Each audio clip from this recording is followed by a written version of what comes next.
Speaker గారు ఖచ్చితంగా 3 నెలల లోపల తన దగ్గరికి వచ్చిన డిస్క్వాలిఫికేషన్ పిటిషన్ ని ఫిరాయింపుల మీద వచ్చిన కంప్లైంట్ ను యాక్షన్ తీసుకోవాలనే తీర్పు ఏదైతే ఉన్నదో దాన్ని వారికి చాలా వివరంగా justice Nariman, justice Aniruddha Bose, justice Ram Subramanian ముగ్గురిచ్చిన తీర్పును వారికి గుర్తు చేయడం జరిగింది.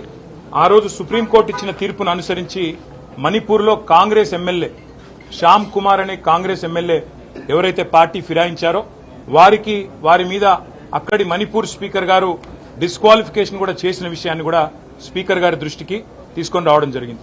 ఇక్కడ జరిగిన ఉదంతం కూడా ఈ 10 మందిది కూడా సేమ్ ఇన్స్టెన్స్ కాబట్టి మీరు ఆల్రెడీ ఒక కవర్డ్ సుప్రీంకోర్టు జడ్జిమెంట్ లో ఉన్నారు.